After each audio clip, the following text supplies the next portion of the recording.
Hello students, let's continue unit 3 electrochemistry. आज lecture 4 है। Last class में हम लोगों ने स्पेसिफिक कंडक्टेंस की बात करी थी और स्पेसिफिक कंडक्टेंस की हमने डेफिनेशन कही थी कि the conductance produce by 1 ml of an electrolytic solution. Electrolytic solution की मीनिंग भी हमने समझी थी लास्ट क्लास में। आयनिक सोल्यूशन में ऐसा सोल्यूशन जिसके अंदर आयंस प्रेजेंट हो तो वो आयनिक सोल्यूशन या इलेक्ट्रोलिटिक सोल्यूशन कहलाता है। और फिर अब हम टर्म्स डिस्कस कर रहे थे रेजिस्टेंस, तो हमने स्पेसिफिक कंडक्टेंस जिसको कप्पा से भी डिनोट करते हैं उसकी बात करी थी। तो अगर हम बोल रहे हैं conductance produce by 1 ml of an electrolytic solution, तो हम वॉल्यूम की बात कर रहे हैं। तो वॉल्यूम की बात कर रहे हैं, अब वहाँ पे सोल्यूशन का कंसंट्रेशन डिफर कर सकता है। कंसंट्रेशन डिफर कर सकता है मीन्स अगर हमने उसका वॉल्यूम बढ़ा दिया, हमने उसमें वाटर को ऐड कर दिया, तो जो इलेक्ट्रोलिटिक सोल्यूशन है वो डाइल्यूट हो जाएगा। और हमने एक रीजनिंग का क्वेश्चन भी डिस्कस किया था कि जो कंडक्टेंस है वो डिक्रीज करता जाता है ऑन इंक्रीजिंग वाटर या ऑन इंक्रीजिंग डाइल्यूशन।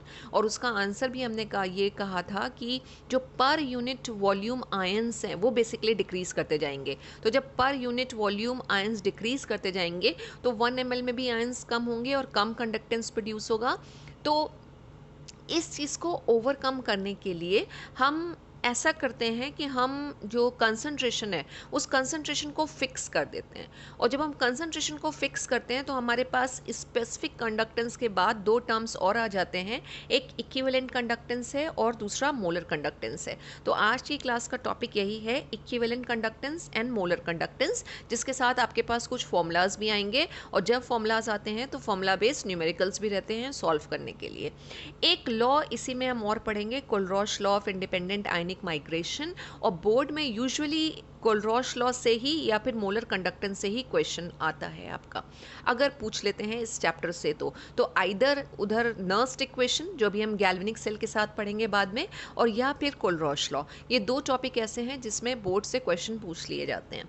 अब एनसीईआरटी में इक्विवेलेंट कंडक्टेंस की तो बात नहीं हुई है, बट स्टिल हम इसको भी समझेंगे और साथ साथ हम मोलर कंडक्टेंस पे भी फोकस करेंगे। तो पहले हम इक्विवेलेंट कंडक्टेंस की बात कर लेते हैं कि इक्विवेलेंट कंडक्टेंस क्या है। कीपिंग इन माइंड हम क्या कर रहे हैं, हम कंसंट्रेशन को फिक्स करके चल रहे हैं। तो जब हम इक्विवेलेंट कंडक्टेंस की बात करते हैं तो उसको हम डिफाइन करते हैं, it is the conductance of all the ions produced by 1 gram equivalent of an electrolyte in a given solution।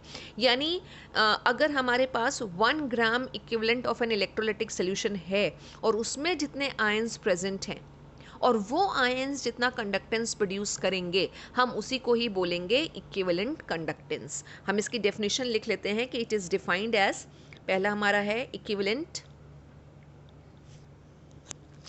Conductance, तो इक्विवेलेंट और कंडक्टेंस। डेफिनेशन लिखने से पहले हम ये भी देख लेते हैं हम इसको कैसे रिप्रेजेंट करते हैं।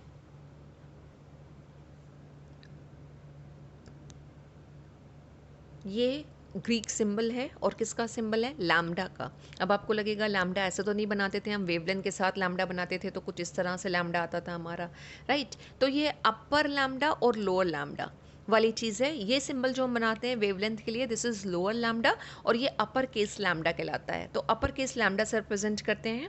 अब यही सिंबल मोलर कंडक्टेंस के साथ भी आएगा। तो हम दोनों को डिफ्रेंशिएट कैसे करें, तो हम सब स्क्रिप्ट में यहाँ पे ई लगा देते हैं, एक स्मॉल लेटर का ई लगा देते हैं जो अब ये रिप्रेजेंट कर रहा है कि दिस इज इक्विवेलेंट कंडक्टेंस। तो दिस इज बिग लैम्डा कह सकते हैं या अपर केस लैम्डा है इक्विवेलेंट कंडक्टेंस। और इसकी डेफिनेशन हमने कही कि it is defined as the conductance of all the ions, conductance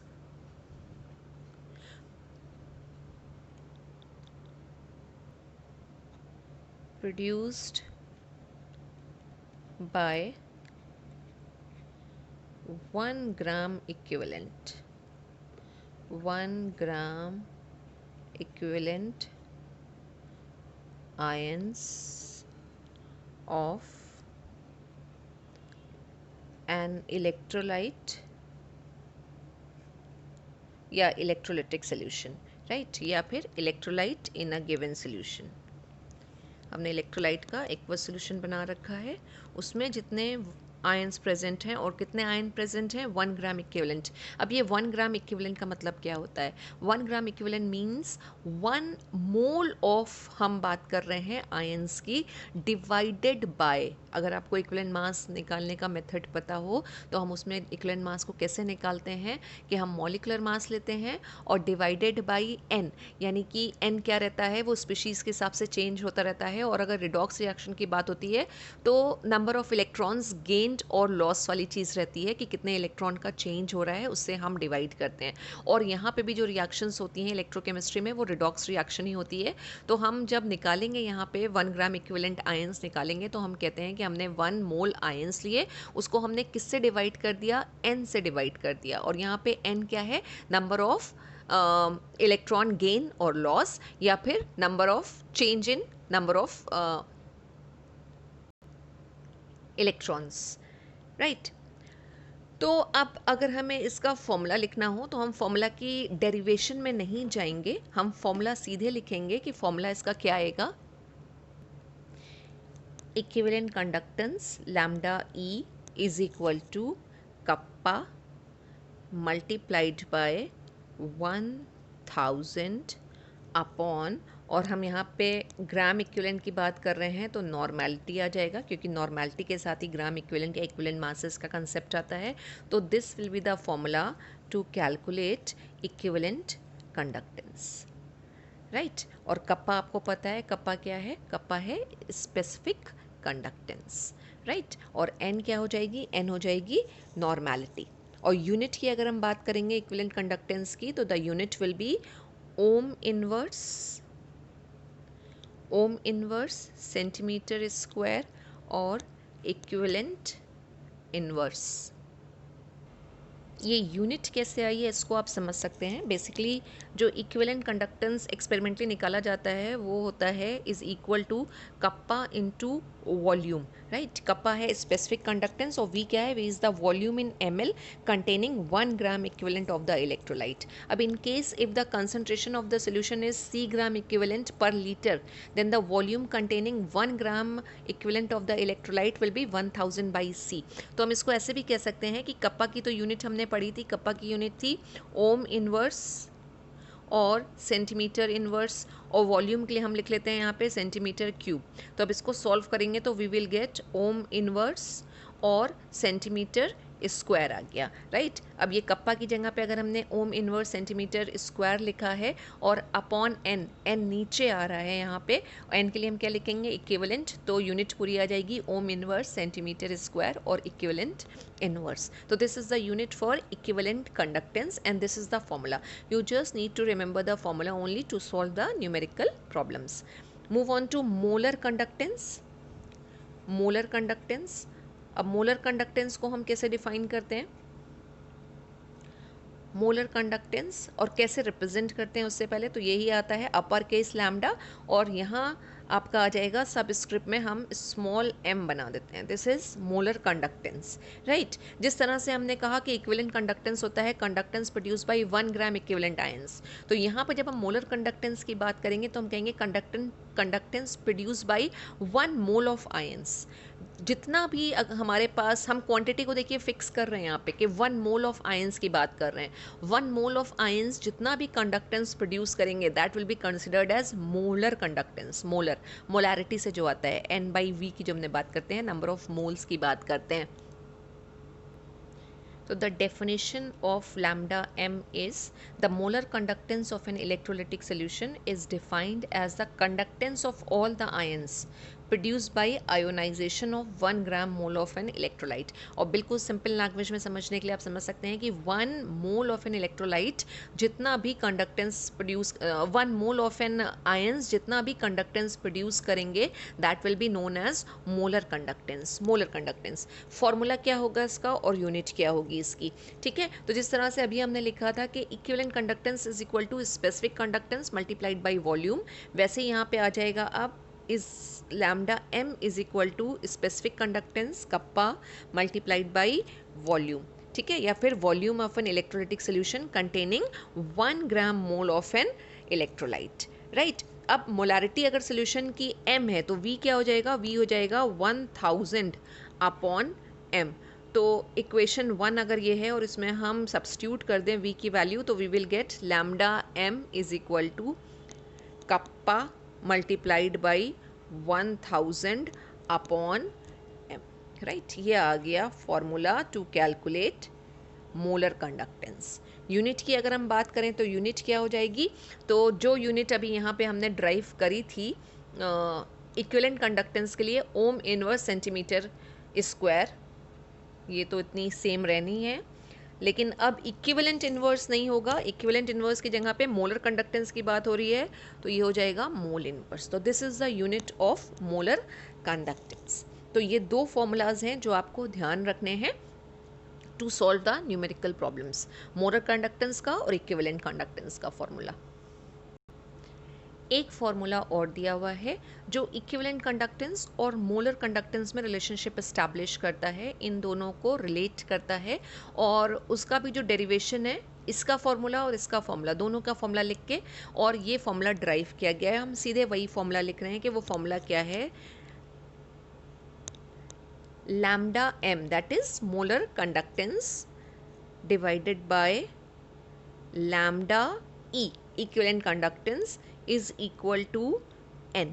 ठीक है, तो ये तो मोलर कंडक्टेंस हो गया, ये इक्विवेलेंट कंडक्टेंस हो जाएगा। और n क्या होगा, n रिडॉक्स के केस में हमने पहले भी बात करी थी, क्या होता है, टोटल पॉजिटिव और नेगेटिव चार्ज, टोटल पॉजिटिव और नेगेटिव चार्ज, या कितने इलेक्ट्रॉन का गेन हुआ है, कितने इलेक्ट्रॉन का लॉस हुआ है, या फिर कितना इलेक्ट्रॉन चेंज वहाँ पे हो रहा है। तो टोटल पॉजिटिव और नेगेटिव चार्ज जो होगा या वैलेंसीज जो होंगी उसी को हम बोलेंगे स्मॉल n।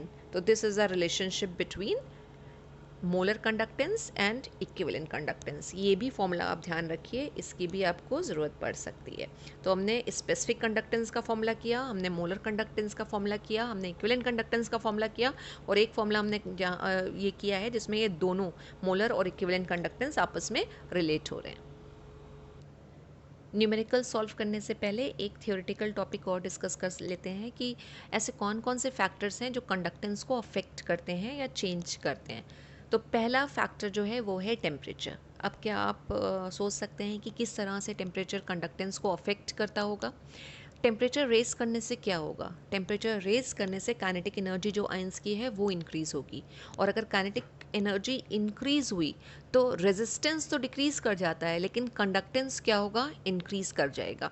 तो हम यहाँ कंडक्टेंस की बात कर रहे हैं, तो it means we can say कि temperature is directly proportional to conductance, यानी जैसे जैसे हम टेम्परेचर को बढ़ाएंगे कंडक्टेंस जो है वो इंक्रीज़ करेगा, राइट। क्यों इंक्रीज़ करेगा, क्योंकि काइनेटिक एनर्जी जो है सोल्यूट आयन की वो इंक्रीज़ करेगी। सेकेंड फैक्टर है नेचर ऑफ इलेक्ट्रोलाइट, हमने किस तरह का इलेक्ट्रोलाइट ले रखा है। आपने केमिकल इक्विलिब्रियम पढ़ा था, और केमिकल इक्विलिब्रियम के बाद आपने आयनिक इक्विलिब्रियम भी पढ़ा था, जहाँ पे वीक इलेक्ट्रोलाइट और स्ट्रॉन्ग इलेक्ट्रोलाइट के साथ आपको फेमिलियर कराया गया था। तो इलेक्ट्रोलाइट के नेचर पे भी डिपेंड करेगा, क्योंकि हर इलेक्ट्रोलाइट का डिग्री ऑफ आयोनाइजेशन जो होता है वो डिफरेंट होता है। डिग्री ऑफ आयोनाइजेशन जिसको हम अल्फा से भी रिप्रेजेंट करते हैं और डिग्री ऑफ डिसोसिएशन भी बोलते हैं, और उसको निकालने का हमारे पास फॉर्मूला रहता था कि alpha is equal to number of molecule dissociated into ions divided by total number of molecules. और वीक इलेक्ट्रोलाइट का जब हमने अल्फा की बात करी थी तो हमने कहा था वीक इलेक्ट्रोलाइट का अल्फा बहुत कम होता है, और स्ट्रॉन्ग इलेक्ट्रोलाइट जो होते हैं वो ऑलमोस्ट 100% आयोनाइज या डिसोसिएट हो जाते हैं। ठीक है, तो डिग्री ऑफ आयोनाइजेशन पे भी बहुत कुछ डिपेंड करेगा, नेचर ऑफ इलेक्ट्रोलाइट पे डिपेंड करेगा।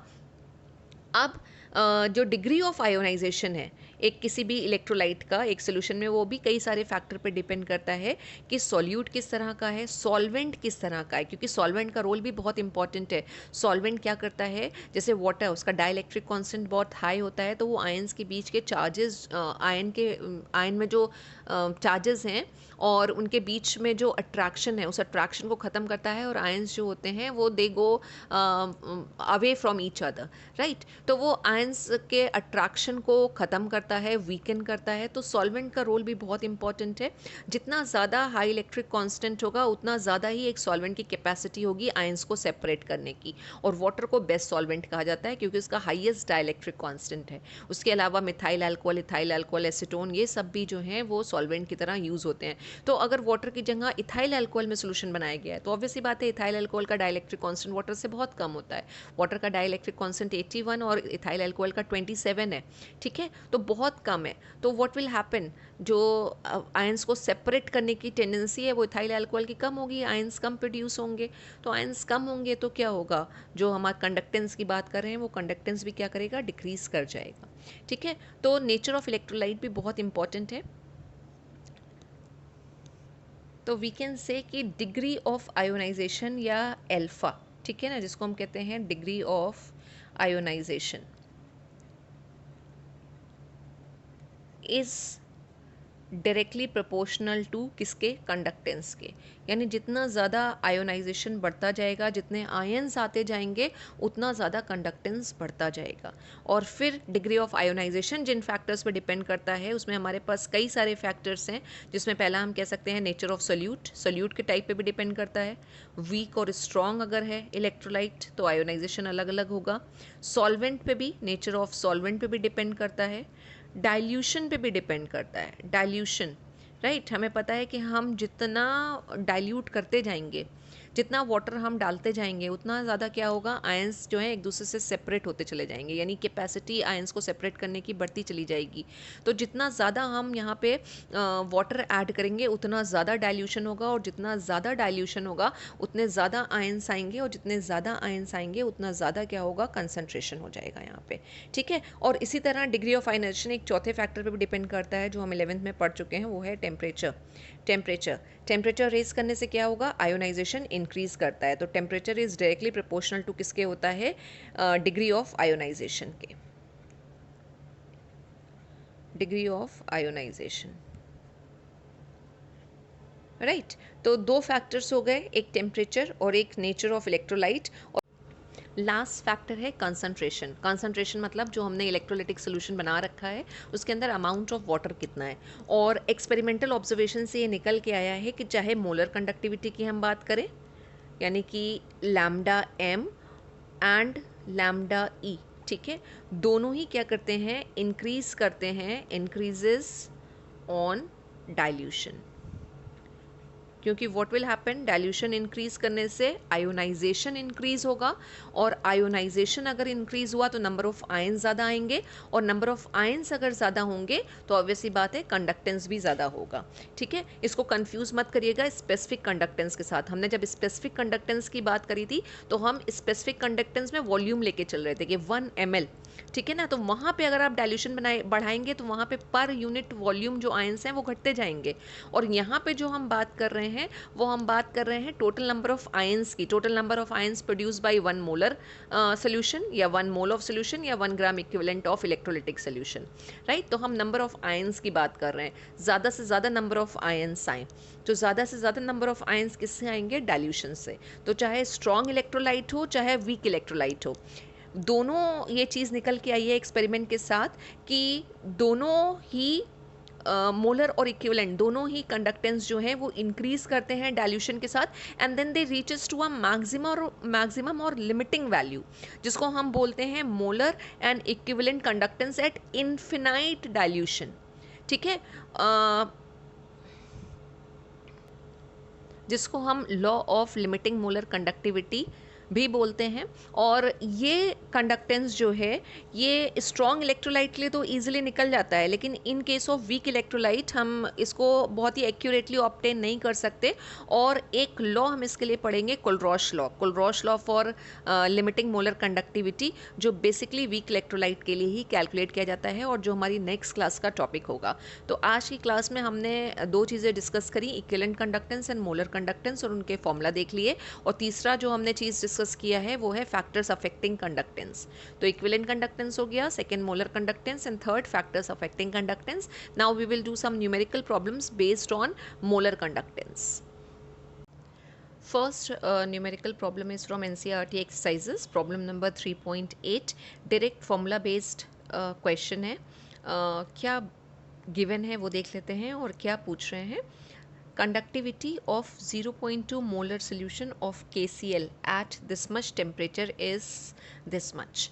तो कंडक्टिविटी क्या है, हमने बात करी थी कि जो स्पेसिफिक कंडक्टिविटी है उसी के लिए वर्ड यूज़ होता है कंडक्टिविटी, राइट. तो यहाँ स्पेसिफिक कंडक्टिविटी की बात हो रही है और स्पेसिफिक कंडक्टिविटी को हम रिप्रेजेंट करते हैं कप्पा से. तो कप्पा इज़ गिवन और कप्पा कितना दे रखा है 0.0248. ठीक है, यूनिट सीमेंस सेंटीमीटर इन्वर्स होती है कप्पा की. और मोलारिटी कितनी दे रखी है 0.2 मोलर सोल्यूशन है. टेम्परेचर का कोई रोल है नहीं, हमने फॉर्मूलाज देखे थे वहाँ पे टेम्परेचर का कोई वैल्यू नहीं आती है जिसे हम पुट करें. कहीं भी फॉर्मूला में टेम्परेचर वेरिएबल यूज़ नहीं हो रहा है. और पूछा क्या है, मोलर कंडक्टिविटी पूछी है. मोलर कंडक्टिविटी मीन्स लैम्डा और स्मॉल एम आ जाएगा यहाँ पे, ये पूछा है. फॉर्मूला क्या है, molar conductivity is equal to kappa multiplied by 1000 divided by molarity. Now we have to put the values of all the variables. So 0.0248 multiplied by 1000 divided by 0.2. अब इसको हम solve करेंगे तो we will get 0.128 और 1000 से multiply करेंगे तो we will get 128.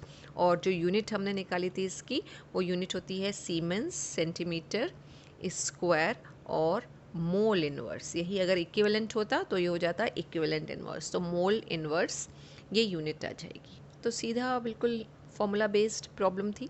Let's see second problem, problem number 3.9.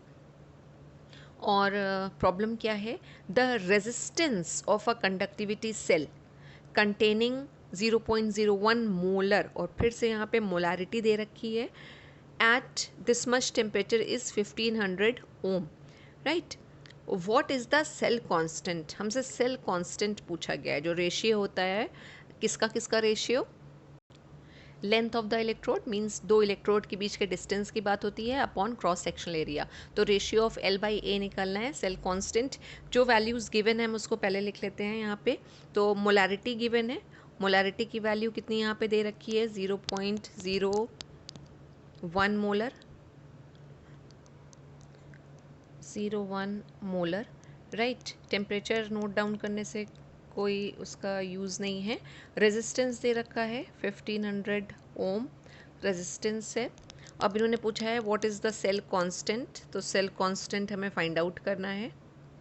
और if the conductivity of same molarity, उसी सेम सोल्यूशन की बात हो रही है तो कंडक्टिविटी क्या आ गया यहाँ पे, कप्पा की वैल्यू आ गई. तो कप्पा की वैल्यू कितनी है 0.146 into 10⁻³ siemens centimetre inverse, right. तो मोलारिटी फिक्स है, उसी मोलारिटी के सोल्यूशन का इन्होंने 1500 ओम रेजिस्टेंस बताया और फिर उसके बाद उसकी कंडक्टिविटी की बात हुई है और सेल कांस्टेंट पूछा गया है. तो फॉर्मूला हमने क्या देखा था, kappa is equal to C into cell constant. C यहाँ पे क्या था कंडक्टेंस, और कंडक्टेंस निकालना हो तो कंडक्टेंस का फॉर्मूला क्या होता है 1/r.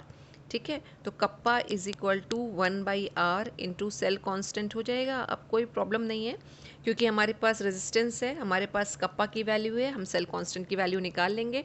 तो सारी वैल्यूज़ जब हम पुट करेंगे तो पुट करने के बाद जो सेल कांस्टेंट निकल कर आएगा वो सेल कांस्टेंट आ जाएगा 0.219.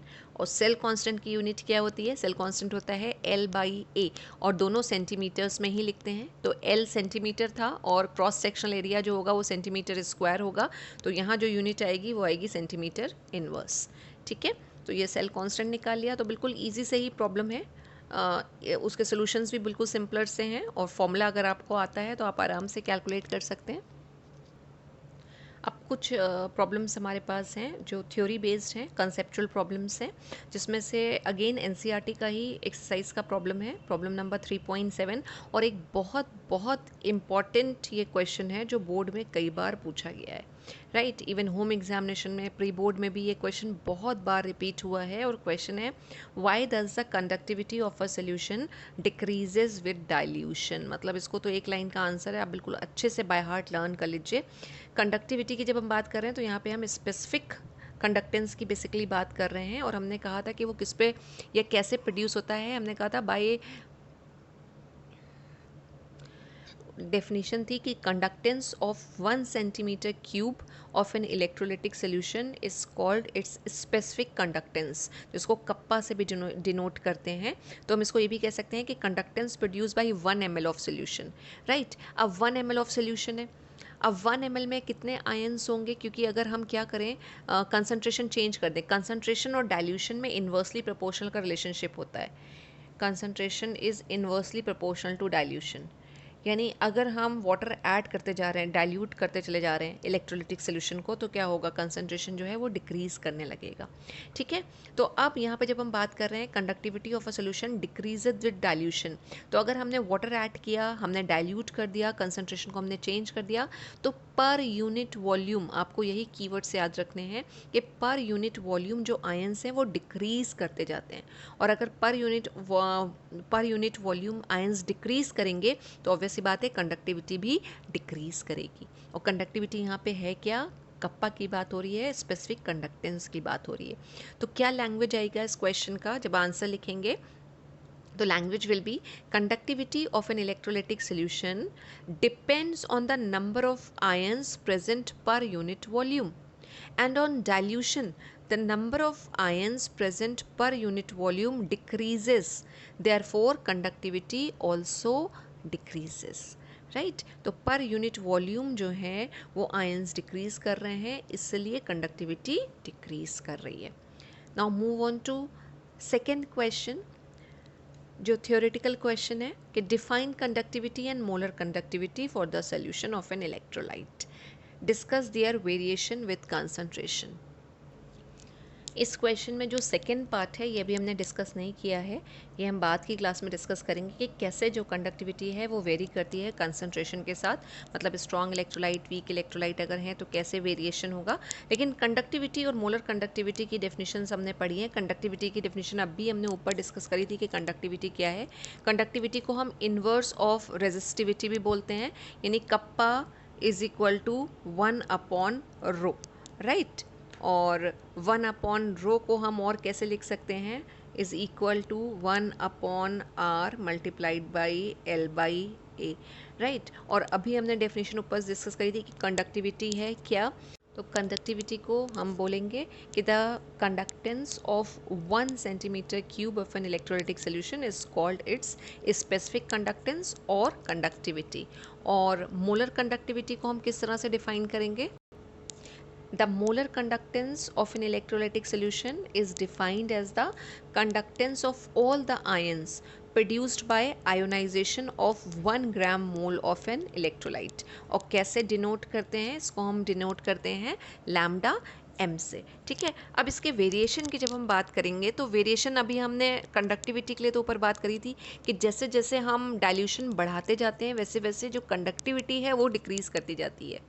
बात समझ रहे हैं आप कि डाइल्यूशन बढ़ाने से कंडक्टिविटी डिक्रीज़ होती है, वही per unit volume ions decrease करेंगे। लेकिन जब हम मोलर कंडक्टिविटी की बात करते हैं तो मोलर कंडक्टिविटी अभी हमें आगे की क्लास में पढ़ना है, लेकिन मोलर कंडक्टिविटी के साथ क्या है कि डाइल्यूशन बढ़ाने से ऑपोजिट है कंडक्टिविटी के, कि अगर हम डाइल्यूशन बढ़ाते हैं तो चाहे स्ट्रॉन्ग इलेक्ट्रोलाइट हो और चाहे वीक इलेक्ट्रोलाइट हो, उनका आयोनाइजेशन बढ़ेगा। और अगर आयोनाइजेशन बढ़ रहा है तो नंबर ऑफ़ आयन ज़्यादा आएंगे, और अगर नंबर ऑफ़ आयन ज़्यादा आ रहे हैं तो क्या होगा, मोलर कंडक्टिविटी इंक्रीज़ करेगी। तो जब हम वेरिएशन की बात करते हैं विद कंसंट्रेशन, तो अभी कंसंट्रेशन में और डाइल्यूशन में हमने रिलेशनशिप देख ली थी कि क्या होता है। तो ऑन इंक्रीजिंग डाइल्यूशन यानी ऑन इंक्रीजिंग वाटर का अमाउंट अगर हम ऐड करते जा रहे हैं तो both strong electrolyte and weak electrolyte they will, जो उनका एल्फा होता है degree of dissociation, both will increase, alpha की वैल्यू बढ़ेगी, और एल्फा की वैल्यू बढ़ी तो नंबर ऑफ आयन ज़्यादा आएंगे, और नंबर ऑफ आयन्स अगर ज़्यादा आ रहे हैं 1 ग्राम मोल में तो ऑब्वियस सी बात है वहाँ पे कंडक्टिविटी क्या होगी, इंक्रीज़ कर जाएगी। तो यहाँ डिक्रीज़ कर रही है कंडक्टिविटी के साथ, और मोलर कंडक्टिविटी के साथ अगर हम कंसंट्रेशन को वेरी करा रहे हैं, डाइल्यूशन बढ़ा रहे हैं, तो ये फिर यहाँ पे इंक्रीज़ कर रही है। तो this is the answer of second question. And the last question is define cell constant and what is its use. Cell constant है क्या, अभी हमने यहाँ ऊपर लिखा था L/A, और L को हम क्या बोलते हैं, डिस्टेंस बिटवीन टू इलेक्ट्रोड्स, और A क्या है, क्रॉस सेक्शनल एरिया। तो L/A यानी रेशियो बिटवीन किसके किसके बीच में, L यानी कि जो डिस्टेंस बिटवीन इलेक्ट्रोड्स है to the area is only called cell constant. तो हम इसको यही हम इसी तरह से डिफाइन करेंगे कि cell constant it is the ratio of distance between electrodes to the area of cross section या cross sectional area of electrolyte। and what is its use, cell constant हमने क्यों use किया था, it is used to measure the resistance और conductivity of solution। यानी अगर हमें R निकालना हो, resistance निकालना हो या conductivity निकालना हो, हम दोनों को निकाल सकते हैं। और यहाँ फॉर्मूला लिखा भी है, यू कैन सी कि अगर हमें निकालना है R की वैल्यू और कप्पा की वैल्यू, तो हम किससे निकाल सकते हैं, सेल कांस्टेंट की हेल्प से निकाल सकते हैं। तो आई होप आंसर इसका भी क्लियर हो गया होगा। सेल कांस्टेंट क्या है, ratio of distance between two electrodes to cross sectional area of electrodes is called cell constant, and it is used to find out either the value of kappa or resistance, or we can say it's used to measure the resistance or conductivity of solution। तो सारे questions discuss कर लिए हैं हमने यहाँ video में। I provide this sheet in the form of assignment in classroom. You have to write the answers and then you have to submit it on WhatsApp. Thank you so much, students.